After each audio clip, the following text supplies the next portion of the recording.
పవన్ కళ్యాణ్ గారు చాలా సంవత్సరాల తర్వాత సినిమాకు సంబంధించిన ప్రెస్ మీట్ని అయితే నిర్వహించడం జరిగింది. చాలా ఏళ్ళ తర్వాత నిర్వహిస్తున్న ఈ ప్రెస్ మీట్లో పవన్ కళ్యాణ్ గారు చాలా సంచలనమైన కామెంట్స్ కూడా చేయడం జరిగింది. మరొక వైపు ఈ సినిమా యొక్క ఎదుర్కొన్న ఒడిదుడుకుల గురించి, ఆయన రాజకీయంగా బిజీ అయినప్పటికీ ఏం రత్నం ఏ విధంగా నిలబడ్డాడు అని ప్రతి విషయాన్ని క్షుణ్ణంగా పవన్ కళ్యాణ్ గారు ఈ ప్రెస్ మీట్లో చెప్పడం జరిగింది. ముఖ్యంగా పవన్ కళ్యాణ్ గారు ఈ ప్రెస్ మీట్ నిర్వహించడానికి ముఖ్య కారణం ఏం రత్నం అని స్పష్టంగా చెప్పాడు. గత 5 సంవత్సరాల నుంచి సినిమాని ముందుకు తీసుకెళ్తున్న ఏఎం రత్నం కృషిని మరొకసారి పవన్ కళ్యాణ్ గారు కొనియాడిండ్రు.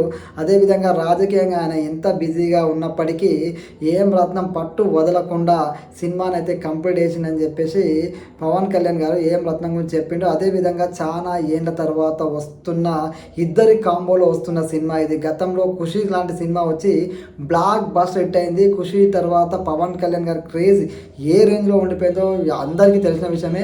ఇప్పుడు చాలా ఏళ్ళ తర్వాత మళ్ళా పవన్ కళ్యాణ్ గారిని పాన్ ఇండియా సినిమా రూపంలో ఫస్ట్ టైం పవన్ కళ్యాణ్ గారు పాన్ ఇండియా సినిమా చేస్తున్నాడు. అదేవిధంగా పీరియాడికల్ సినిమాలో ఏం రత్నం నిర్మాణంలో పనిచేస్తున్నాడు కాబట్టి ఈ సినిమా మీద ఖుషి లాంటి బ్లాక్ బాస్టర్ హిట్ వచ్చిన తర్వాత అదే రేంజ్లో ఏం రత్నం అయితే కాన్ఫిడెంట్గా ఉన్నాడు. సినిమా ఆ రేంజ్లోనే సక్సెస్ అవుతుంది, అంతకు మించి అవుతుందని చెప్పి ఫుల్ ధీమాగా ఉన్నాడు. దాన్ని నిజం చేస్తూ పవన్ కళ్యాణ్ గారు ప్రెస్ మీట్కి వచ్చి ఏం రత్నం 5 సంవత్సరాల నిరీక్షణకి ఆయన ఒడిదుడుకులకి అండగా నిలబడడం జరిగింది. నిజంగా ఒక హీరో అంటే నిర్మాతకు ఇట్లా అండగా ఉండాలి. అదేవిధంగా సినిమా ప్రమోషన్ తన భుజాన వేసుకొని ముందుకు తీసుకెళ్తుంది నిధి అగర్వాల్ అని చెప్పేసి నిధి అగర్వాల్ ఈ ప్రమోషన్లు ఏవైతే సినిమాని హైప్లోకి తీసుకెళ్తున్నాయో నిధి అగర్వాల్ యొక్క కృషిని కూడా పవన్ కళ్యాణ్ గారు కొనియాడడం జరిగింది.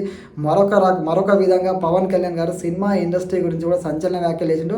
సినిమా ఇండస్ట్రీలో చిరంజీవి కొడుకైనా సరే, రామ్ చరణ్ అయినా కానీ, అదేవిధంగా ఎవరి కొడుకైనా సరే టాలెంట్ ఉంటేనే నిలబడతారు తప్ప టాలెంట్ లేకపోతే అది చిరంజీవి కొడుకైనా ఇంకొకరి కొడుకైనా నా కొడుకైనా కూడా నిలబడు అని చెప్పేసి నిర్మోహమాటంగా ధైర్యంగా పవన్ కళ్యాణ్ గారు చెప్పడం జరిగింది. అంటే అర్థం చేసుకోవచ్చు, టాలెంట్ ఉంటేనే ఎక్కడైనా రాణిస్తాం.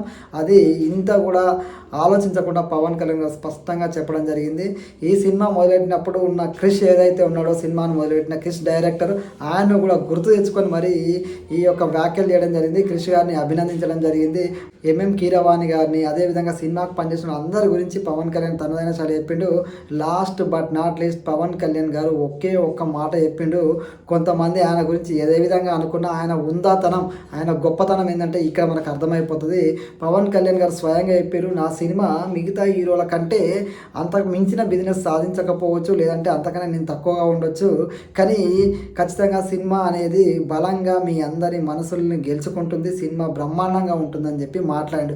పవన్ కళ్యాణ్ గారు అందరి హీరోల కంటే బిజినెస్ తక్కువ అంటే ఎందుకన్నాడు ఆ విషయం అనేది మనం అర్థం చేసుకోవాలి.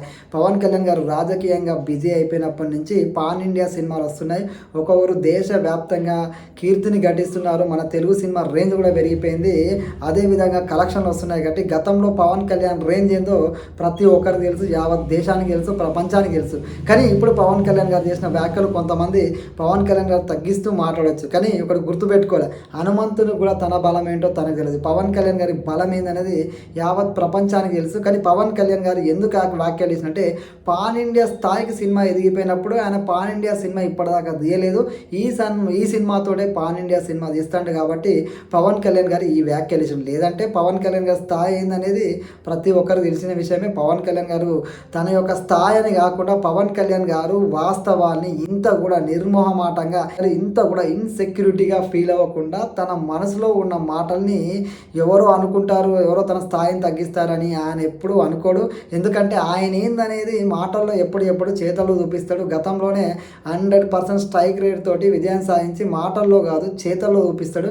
ఏదున్నా అంతే. గతంలో ఎప్పుడైనా సరే పవన్ కళ్యాణ్ గారు వరుసగా 10 సినిమాలు ఫ్లాప్ అయినా కూడా ఆయన భయపడలేదు, ఆయన ఏం పట్టించుకోడు, ఆయన స్థాయిని ఎప్పుడు తక్కువ అని చూసుకుంటాడు. కానీ ఆయన విజయం అనేది ప్రతి ఒక్కరికి సమాధానం చెప్తుంది. ఇప్పుడు కూడా అలాంటి వ్యాఖ్యలేసాడు.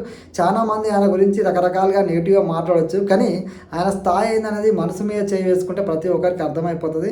ఎందుకంటే పవన్ కళ్యాణ్ గారిని ఫస్ట్ నుంచి ఇప్పటిదాకా అబ్జర్వ్ చేస్తున్న వాళ్ళు మనం చూస్తున్నాం కాబట్టి ఆయన స్థాయి మనకు తెలుసు. కానీ పవన్ కళ్యాణ్ గారు ఎంత డౌన్ టు ఎర్త్, తనను తాను తగ్గించుకొని హెచ్చింపబడతాడని గతంలో ఆయన ఏదైతే మాట చెప్పిండో ఆ మాటకు అనుగుణంగానే తనను తాను తగ్గించుకొని ఈ రోజున ఆయన మాట్లాడుతున్న మాటలు సినిమాని గెలిపించడం కోసం ఆయన చేస్తున్న ప్రయత్నం ఏదైతే ఉందో నిజంగా పవన్ కళ్యాణ్ గారికి హ్యాట్సాప్ చెప్పొచ్చు.